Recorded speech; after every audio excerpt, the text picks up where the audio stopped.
Welcome to Theological Grazing.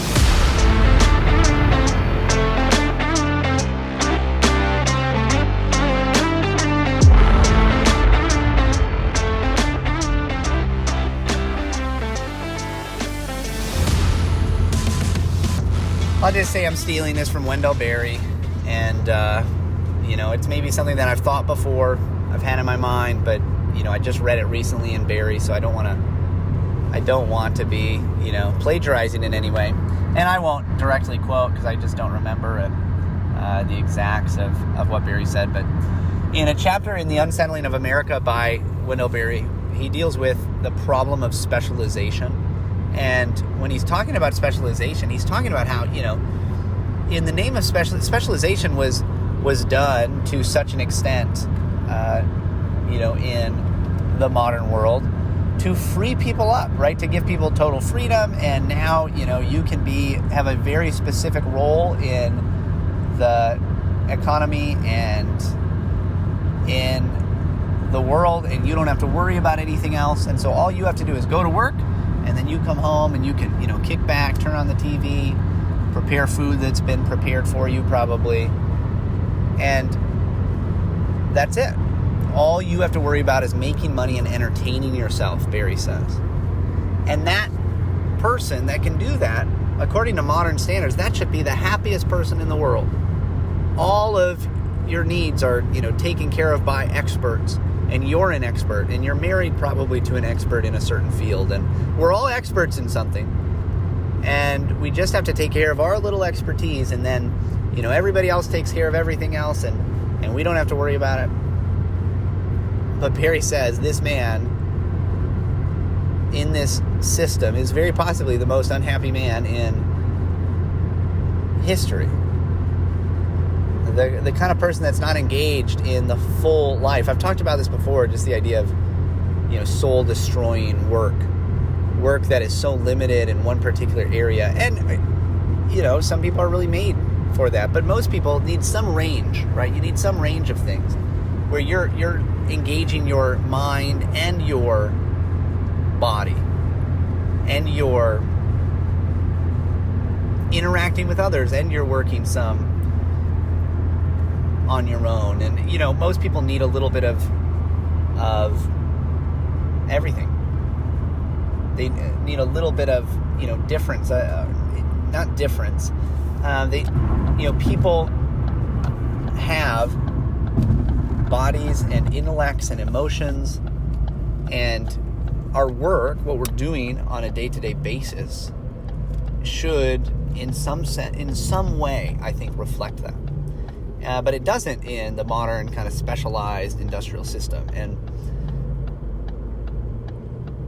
And so Berry says this, this person is very possibly the most unhappy person in history. And at one point he says, this man who is in this position, he, more than likely is anxious, and he doesn't understand his children. He doesn't understand what he wants out of life.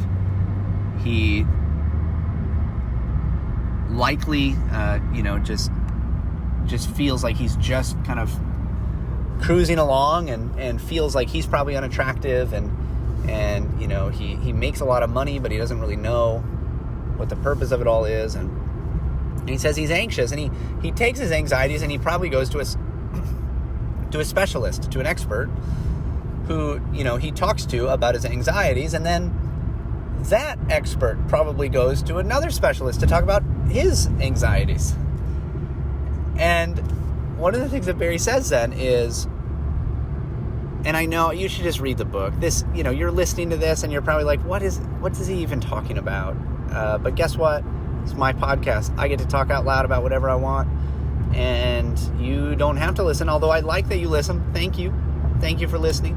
I want more people to listen, but I understand if this isn't completely making sense. But Berry then says, nobody really considers, this is a paraphrase, but nobody really considers that maybe he should be anxious. Maybe he should be anxious. He should be anxious because he is helpless. Because he knows how to do almost nothing for himself. And he's in a web of specialists and experts where everybody has their expertise, but the system is so fragile because everybody is so 100% dependent upon other experts, often people that they're not actually directly tied to. As I've talked about at different times in the past, that you are completely dependent for most of your food and probably your energy and much of the material that you need to build things or whatever it might be. You're dependent for these things on not like neighbors, right? There's nothing wrong with being interdependent with family or neighbors or people you're close to in your church. But you're dependent for all of these things, these necessities of life. You're dependent upon nameless, faceless, multinational corporations that have zero actual care or love for you. That is an incredibly fragile place to be. It just is. We are all in that place, by the way. Almost everybody. Maybe not everyone, but man, I feel like I'm in a very fragile place when I think about it through the lens that Barry points out. And when people are anxious about that, or just anxious in life, maybe they should be. Or here's another, this is kind of, going off of that idea, playing off that idea a little bit. There's so many young people who are depressed and suicidal. And there's such a huge amount of drug abuse and overdoses and suicides and suicide attempts. The depression rate is just insane in our society right now. But maybe we should not just say, man, this is a huge problem and let's fix the symptoms, right? Let's fix the fact that people are depressed. Maybe we should recognize that there are lots of reasons why people would be depressed in our society. There's a complete breakdown in family structure because of the internet. Maybe not because of the internet, but the internet has helped to spur on an absolute loneliness epidemic where people have no close attachments, usually not even in their own families, especially if they're in a horribly broken home. We have released the sexual impulses of everybody into the world completely unrestrained, saying that whatever you feel and want to do, really that's okay within very limited bounds.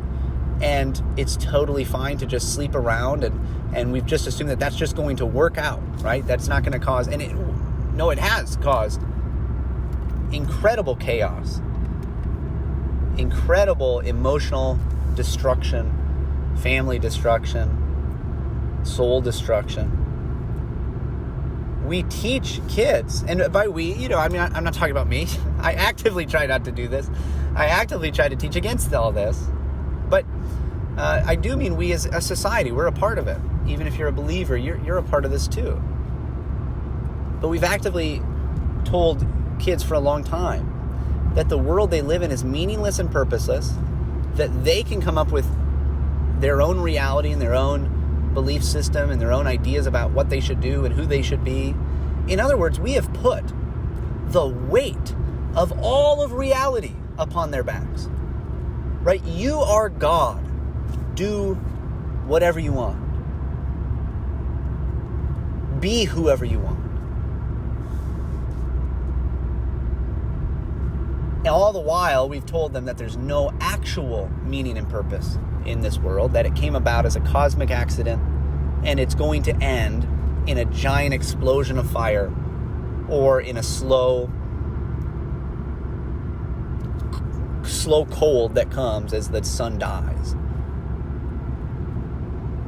Why do we, number one, I once saw somebody tweet out, why do we teach kids that the sun's just going to burn out in however many billions of years?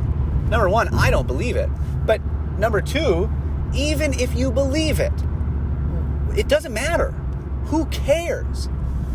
Right? Why would you teach little kids about that? That doesn't make any sense at all, unless you're trying to just really throw it in their face that there's nothing of value and purpose and nothing that's going to last about your life. And then we're like, why in the world would they be depressed? What do you mean, why are they depressed? Right? There's every reason to be depressed. There's every reason to be anxious. There's every reason to be stressed in the world that you've told them they live in. Now, thankfully, many of these things are not true. And one of the things I love about God's world is that you cannot suppress the truth forever, right? The truth is all around you, right? It's right in front of you. It's all around you, right? Every tree that you see, right? This is displaying something about the glory of God, and you can't escape that. But we are in a time when that is actively being suppressed in a way that has maybe never happened. I don't know. I mean, obviously man in his unrighteousness is always trying to suppress things, but the way in which this is being done, and to the extent, and just the absolute purposelessness and meaninglessness that kids are being taught, it's psychotic, actually. It's absolutely psychotic. So sometimes when we feel these certain ways, depressed, anxious, actually, it's probably the right way to feel because of the things we're told about the world, or because of the way the way the world is in some ways. But God is still good. There's still active ways that we can go about to change some of those things. But I think this should give us a little bit more understanding. We shouldn't be shocked, right? When a complete nihilist acts like a nihilist because he's been taught nihilism his whole life, that nothing matters and it doesn't matter what he does or how he acts. We shouldn't be shocked by it. It's actually what happens when you teach these things. Well, that's all, folks. If you could help me out, rate and review this podcast, share it with a friend, go ahead and email me if you have any questions. We're out.